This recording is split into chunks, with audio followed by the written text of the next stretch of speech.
Assalamualaikum warahmatullahi wabarakatuh. Halo teman-teman semua, perkenalkan nama saya Ibtisya Ventika Maulia, Program Studi Pendidikan Agama Islam, Fakultas Tarbiyah dan Ilmu Keguruan, kelas PAI 6C dengan NIM 123011062. Video ini saya buat untuk memenuhi tugas UTS saya dalam mata kuliah Praktik Bisnis Pendidikan yang diampu oleh Ibu Dr. Misdah SAG MPD. Saya banyak bersyukur dapat menyelesaikan video ini dan saya banyak berterima kasih kepada pihak-pihak yang telah membantu saya dalam menyelesaikan video ini. Dalam video kali ini terdapat 3 pertanyaan yang akan saya uraikan dan saya jawab semaksimal mungkin.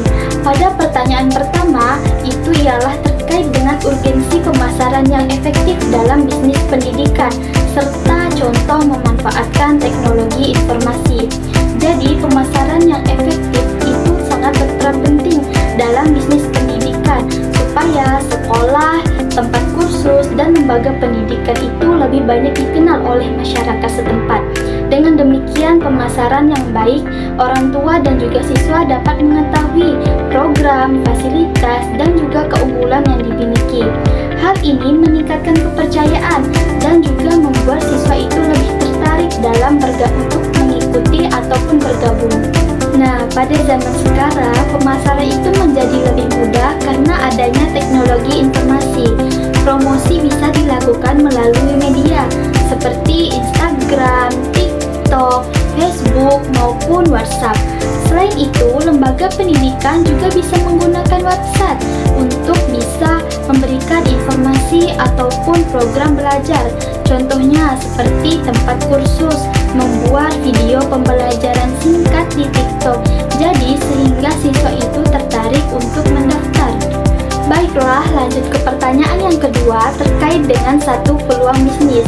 Jadi, satu peluang bisnis yang saya ambil adalah kursus belajar online. Nah, saya pilih bisnis ini karena pada zaman sekarang siswa itu sangat membutuhkan tambahan belajar di luar sekolah agar mereka lebih memahami pelajaran. Selain itu, belajar online ini lebih praktis dengan dilakukan hanya di rumah saja dengan menggunakan handphone dan juga laptop. Menurut saya, bisnis kursus online ini tidak membutuhkan biaya yang terlalu mahal karena tidak perlu menyewa tempat belajar.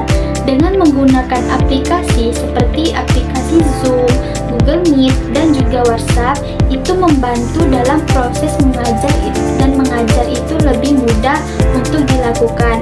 Jadi, kursus online ini juga bisa digunakan dalam berbagai mata pelajaran seperti belajar bahasa Inggris, matematika, mengaji, dan juga pelajaran sekolah lainnya.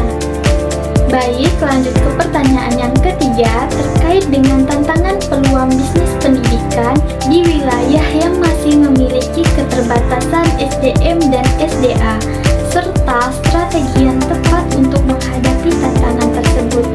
Saya akan menjawab bahwa tantangan bisnis pendidikan itu di wilayah yang masih memiliki keterbatasan SDM dan juga SDA itu cukup banyak. Misalnya, kurangnya guru yang berkualitas, fasilitas belajar yang masih kurang, dan juga akses internet yang masih terbatas. Selain itu juga, kondisi ekonomi masyarakat kadang membuat pendidikan itu sulit untuk berkembang. Apa sih yang tepat untuk menghadapi tantangan peluang bisnis pendidikan? Menurut saya, strategi yang dapat dilakukan ialah dengan menggunakan fasilitas yang ada dengan sebaik mungkin dan membuat pembelajaran yang sederhana tetapi tetap menarik agar siswa lebih mudah memahami materi. Guru juga perlu dilatih untuk meningkatkan kemampuan mengajarnya agar terus meningkat dan berkembang. Jika internet sulit digunakan, pembelajaran bisa menggunakan WhatsApp ataupun media offline dengan menggunakan buku ataupun video pembelajaran yang telah disediakan oleh guru tersebut. Nah, baik, di sini saya akan menambahkan sedikit materi tentang yang pertama ada urgensi pemasaran efektif dalam bisnis pendidikan. Dan tentang peluang bisnis dalam pendidikan, dan yang ketiga ada tentang tantangan bisnis pendidikan di dalam wilayah yang memiliki keterbatasan SDM dan SDA, serta strategi yang tepat untuk menghadapi tantangan tersebut. Oke, baik. Di sini saya akan memberikan sedikit penjelasan tentang contoh urgensi pemasaran efektif dalam bisnis pendidikan. Nah, yang pertama itu ada poinnya tentang memperkenalkan lembaga pendidikan kepada masyarakat. Jadi, pemasaran juga berfungsi untuk membangun citra atau reputasi lembaga tersebut. Semakin baik strategi yang dilakukan, maka semakin tinggi pula kepercayaan masyarakat terhadap kualitas pendidikan yang diberikan. Nah, dalam dunia pendidikan, kepercayaan sangat penting karena orang tua tentu ingin memilih tempat belajar terbaik bagi anak-anak mereka. Nah, pemasaran pendidikan juga membantu lembaga mengetahui kebutuhan masyarakat. Misalnya, saat ini banyak orang tua lebih tertarik pada sekolah atau kursus yang memiliki pembelajaran berbasis teknologi, pembinaan karakter, dan pembelajaran yang lain. Nah, oleh karena itu, lembaga pendidikan perlu mengikuti perkembangan zaman agar tidak tertinggal.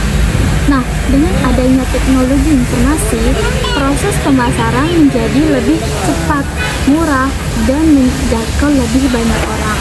Nah, selain media sosial, lembaga pendidikan juga dapat menggunakan YouTube.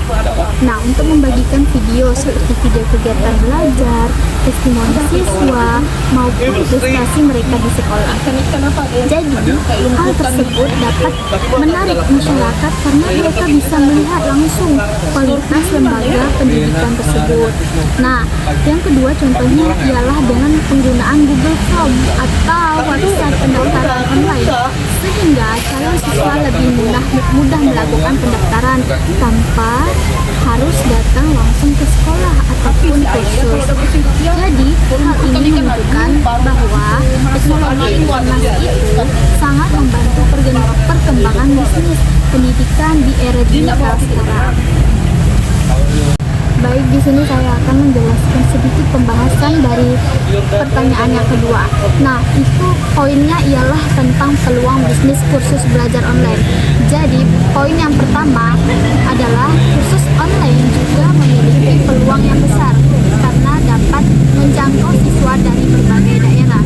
Tidak hanya satu lingkungan saja, bahkan seorang pengajar bisa mengajar siswa dari kota lain hanya dengan menggunakan internet. Hal ini membuat bisnis kursus online itu memiliki pasar yang luas. Nah, terus poin yang kedua, kursus online juga lebih fleksibel karena waktu belajar dapat disesuaikan dengan kebutuhan siswa.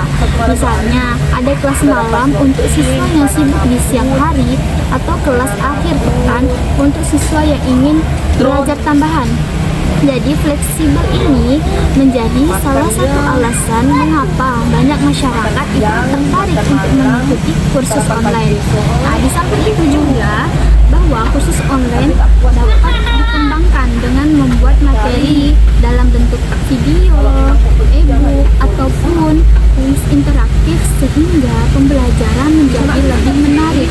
Nah, pengajar juga dapat memberikan sertifikasi pada peserta kursus sebagai bentuk apresiasinya dan bukti bahwa siswa telah mengikuti pembelajaran. Namun dalam menjalankan bisnis kursus online tersebut, tentu pastinya ada persaingan. Oleh karena itu, pengajar perlu memiliki kreativitas dan kualitas dalam mengajarnya yang baik agar siswa merasa nyaman dan tertarik untuk terus belajar.